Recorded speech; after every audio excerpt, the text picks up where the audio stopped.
Welcome guys, today we'll be starting with the case scenario. Let us see this particular case. Okay, see, in any case you should have a basic knowledge how to diagnose. For that you should have the basic knowledge about this particular case. Okay, so for that let me give integrated medicine topic of it is the topic of interstitial lung disease. Okay, so I want to integrate the medicine based on the this particular topic, that is the interstitial lung disease, right? Let us see about it.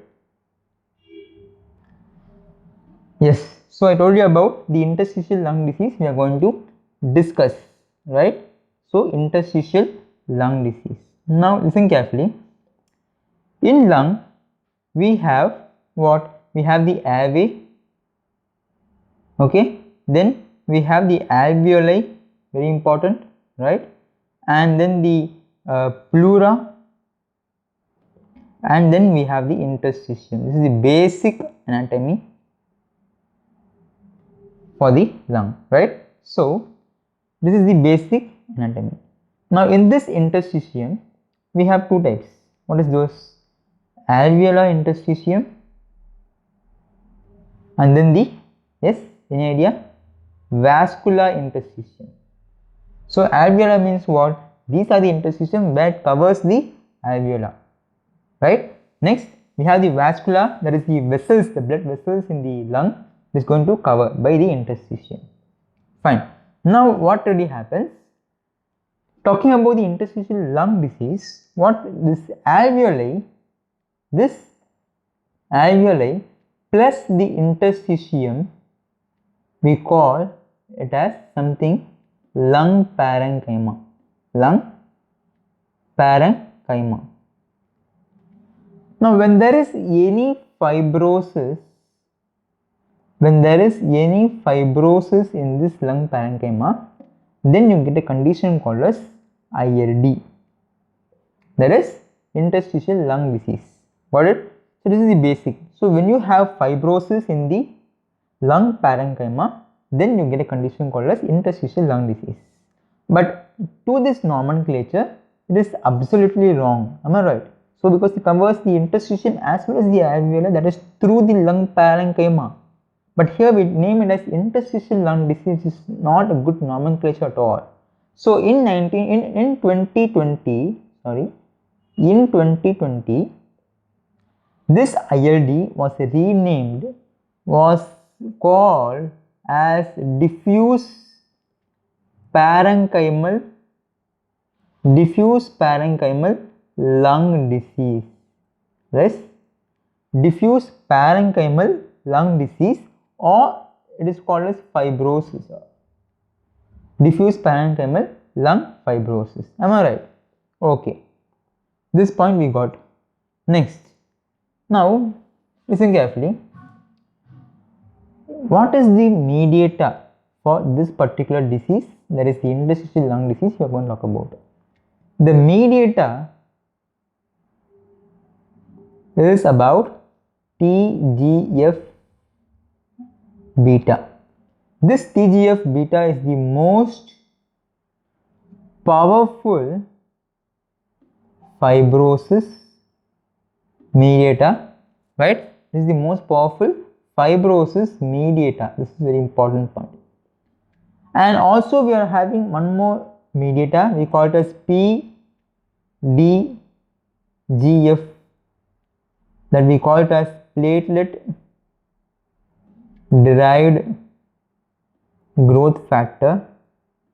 So this is also a mediator, okay, apart from the TGF beta, but we know TGF beta is the powerful fibrosis mediator, right? It can be of anything, it can be of kidney, where the fibrosis occurs in the tubular interstitium, right? Also there we have the TGF beta causing fibrosis. Fine. Now we have an important drug to talk about, treatment, right? So this drug is nothing but nintedanib. This nintedanib is nothing but a drug which is actively against PDGF. right? It is acting against the PDGF, and it is also used in the cases of post-COVID fibrosis. See what really happens in COVID. Post-COVID fibrosis. When there is fibrosis after the treatment of the COVID, we also use this particular drug in the donor, right? This point you have to know. As part of pharmacology is concerned, we will be talking about the management of this particular disease in detail. Fine. Now,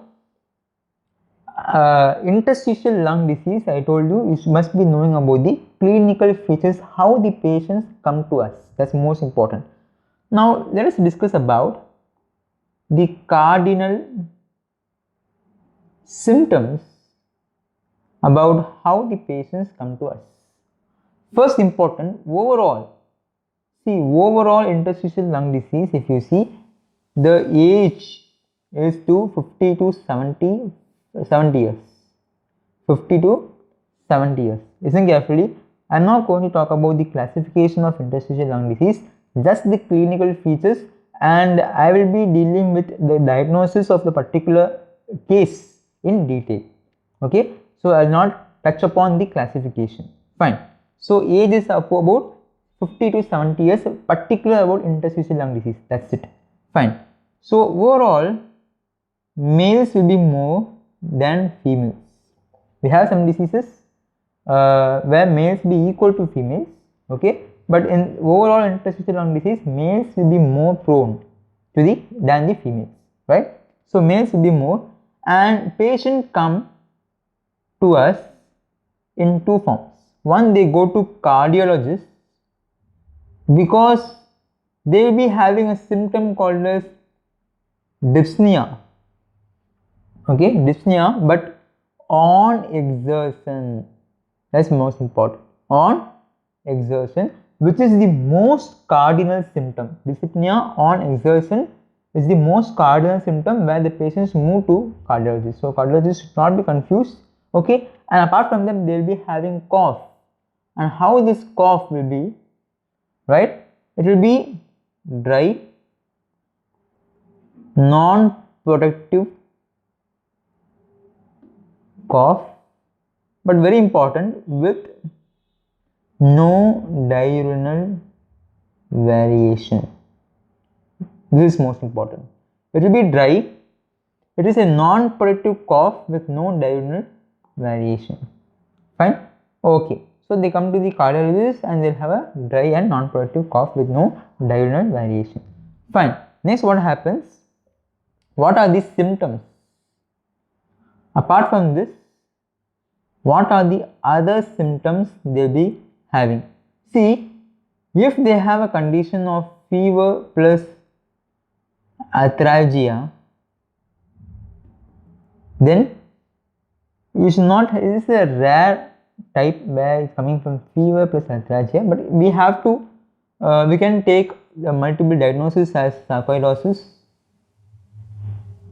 Okay, and apart from that, wheezing, right? So wheeze, where it disrupts the airway. Okay, it can be due to hypersensitivity, pneumonitis, hypersensitivity, pneumonitis, right? Fine. Now apart from that, after the symptoms, let us discuss some signs related to our case. And clubbing. So due to cyanosis, yes, there will be clubbing, right? So this cyanosis in the IPF, it will be very, very common. Fine. This is what is IPF? Idiopathic pulmonary fibrosis, right? Idiopathic pulmonary fibrosis, and this topic only we are going to deal in detail, right? Fine. So this is about the signs, that is clubbing, and very important sign you have to know is about auscultatory.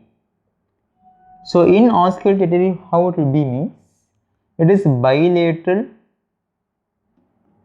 Okay, it is bilateral, bibasal, end inspiratory, see it is end inspiratory and 2 early expiratory,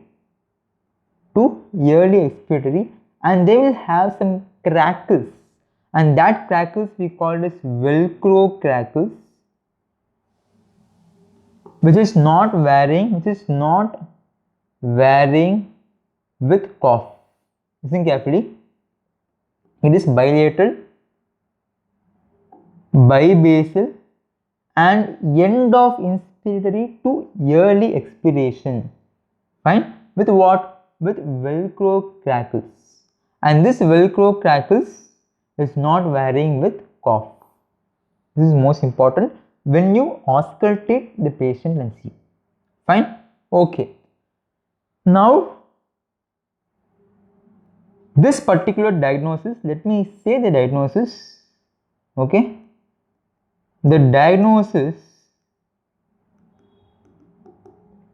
is on, yes, the diagnosis is on idiopathic.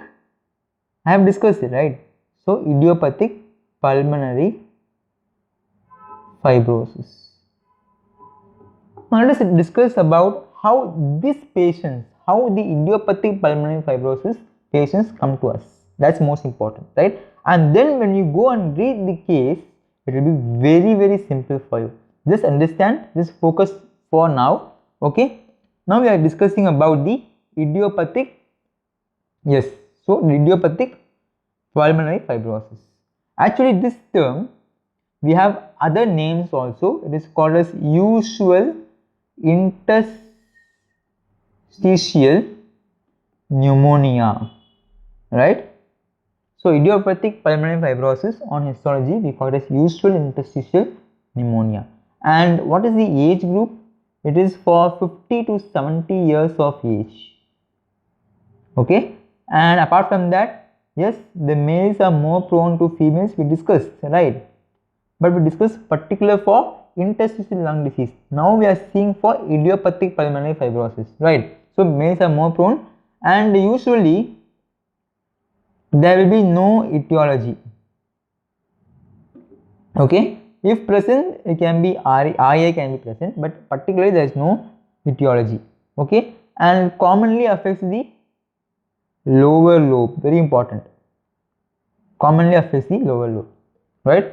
How they will be having means basal subpleural reticular opacities with what? With traction bronchotaxis and also honeycombing. This may be new for you, but when we see the case, it will be very simple. Okay, so there will be a subpleural reticular opacities. There will be opacities. Okay, this opacities we call this honeycombing. We will be seeing. Okay, fine. Now, this disease, usual interstitial pneumonia, is poor prognosis. See, when I talk about prognosis, it is for pulmonary hypertension. Pulmonary hypertension. So here in this particular disease, there will be poor prognosis. This is very important. Fine. Now, what happens when you do a PFT? Okay, that is the pulmonary function test. What really happens is that the FEV1 by FVC ratio will be decreased. Oh, sorry, not decreased, it will be normal. The ratio of FEV1 by FVC will be normal.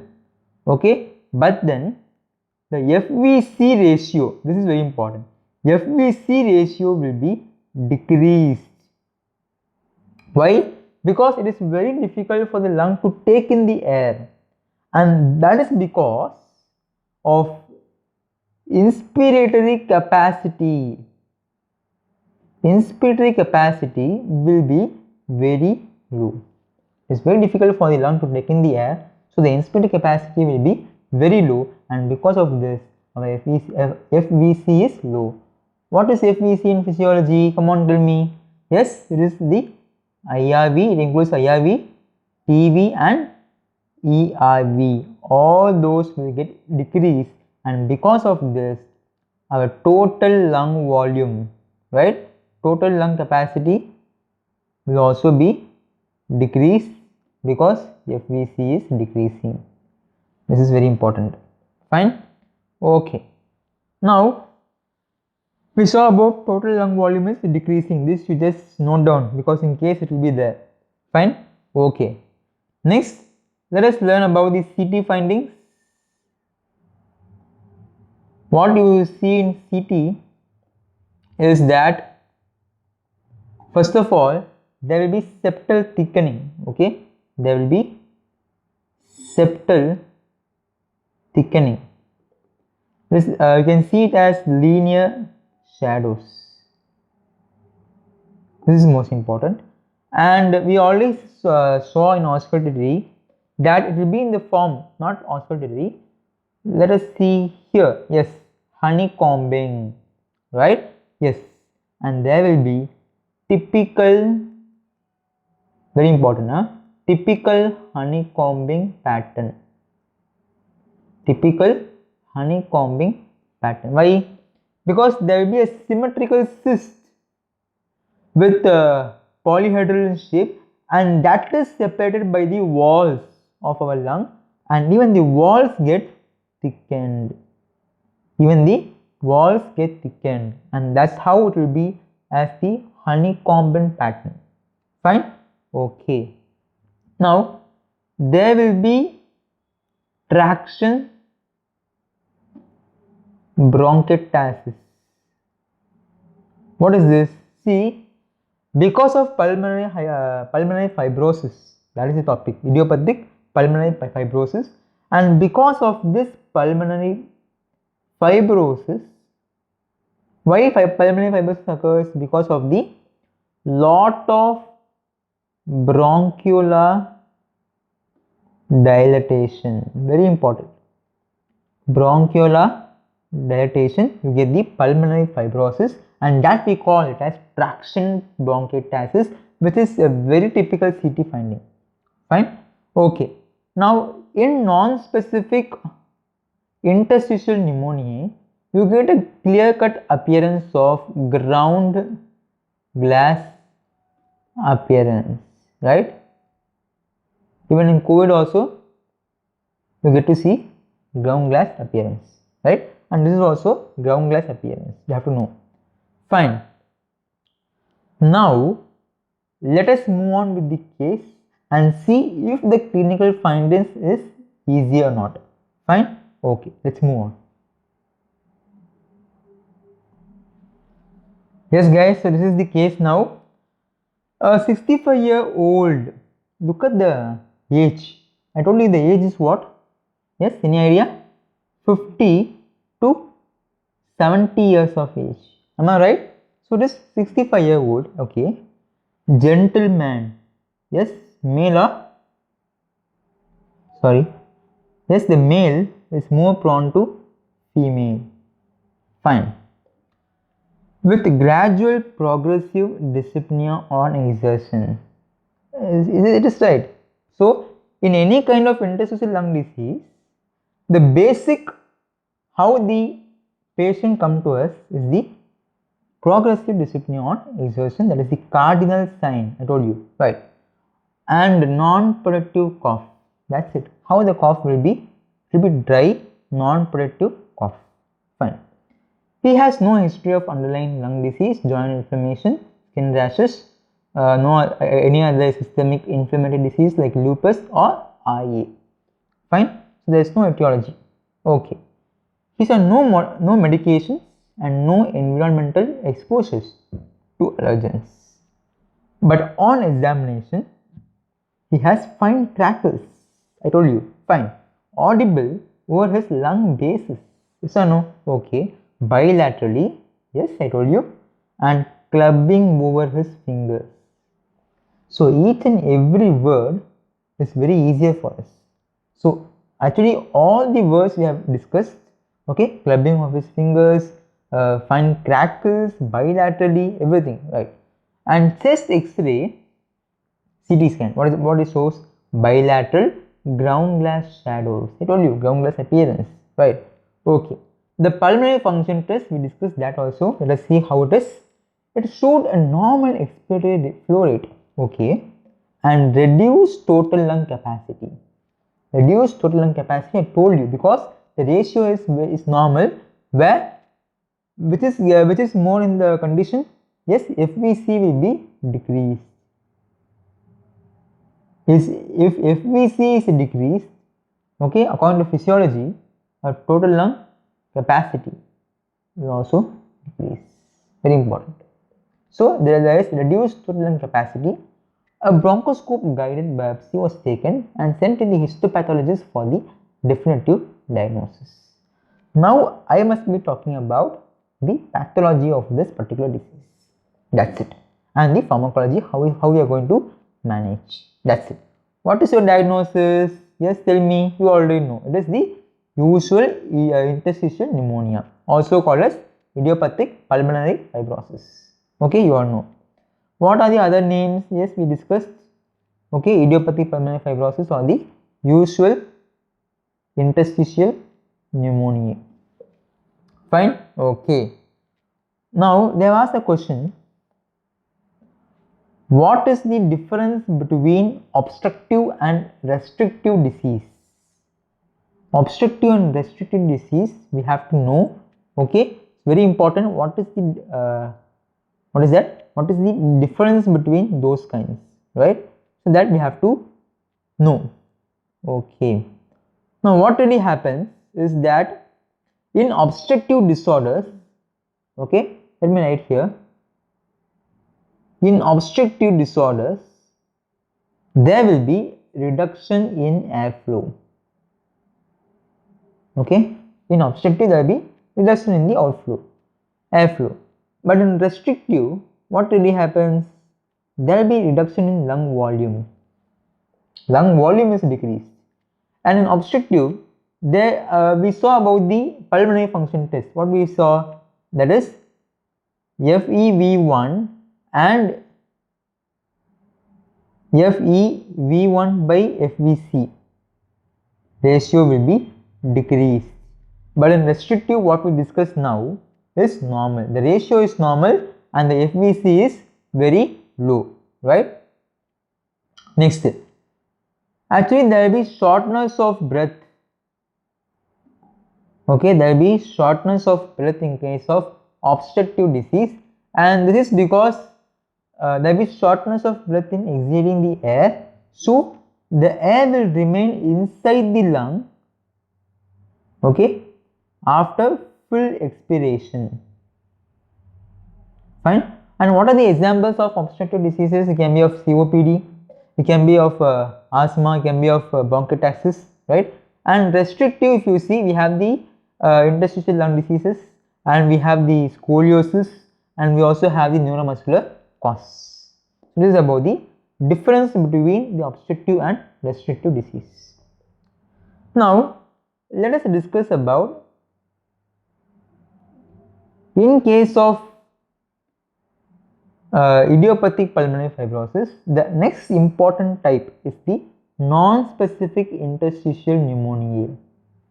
Okay, so in non-specific interstitial pneumonia, what really happens? It has got non-specific interstitial pneumonia. It has got slightly better prognosis. We know what is the prognosis I am going to talk about.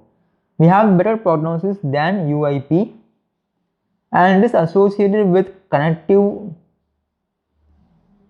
tissue disorder. This point you have to know. Connective tissue disorder is going to associate with, that is the non-specific interstitial pneumonia. Describe the pathogenesis briefly. Now it is very important. Okay, let us discuss the pathogenesis of the idiopathic pulmonary fibrosis. Now what really happens is that the pathology of this particular disease is unknown. This point you have to know. It is unknown. Now we learned about this mediator, right? TGF beta mediator. It is involved during the fibrosis. Fine. So this is the most fibrogenic cytokine we have discussed. Now We have environmental factors. Okay, so what you have to know is that in idiopathic pulmonary fibrosis, the pathology is how the fibrosis occurs. That is the first question the pathologist is going to ask you. So environmental factors like smoking or the occupational exposure like other irritants, toxins or any kind of viral infection is going to come into the epithelial cells. Is going to come to the epithelial cells. Apart from that, if the epithelium has to be in risk, what is the other more important thing is, first is age, next is genetics. Okay, in genetics we have the telomerase mutation, okay, mainly the MUC5B is variant. Fine. So the age, genetics and telomeric mutations can occur where there is persistent endothelial injury, very important. So because of these environmental factors, the epithelium is in risk. We saw the factors, and because of those things, there is persistent endothelial injury.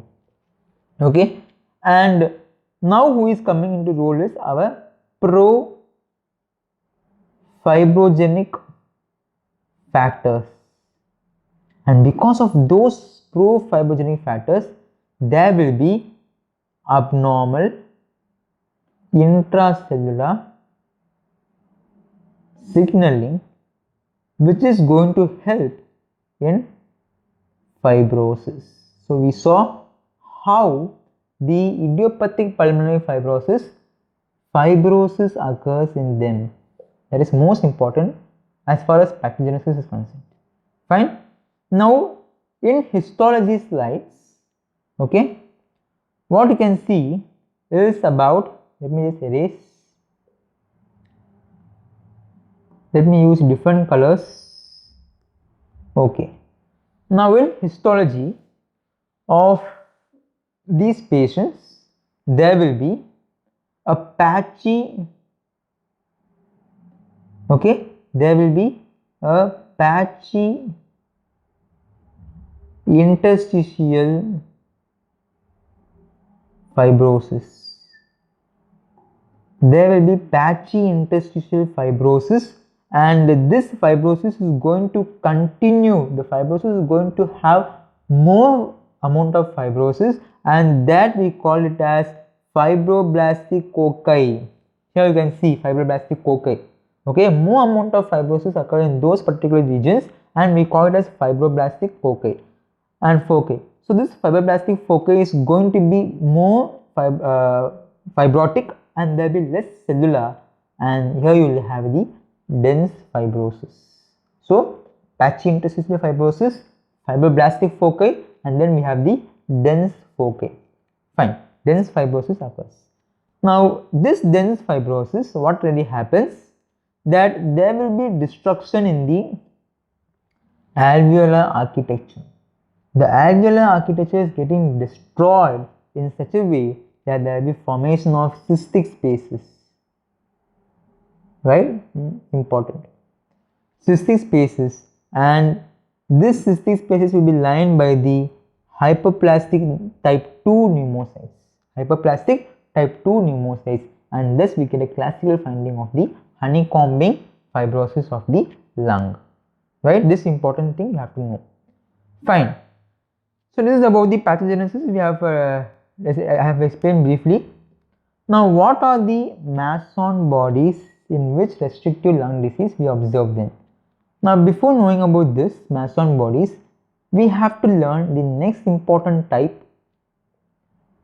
okay, that is about the cryptogenic. Let me use different color. Okay, black.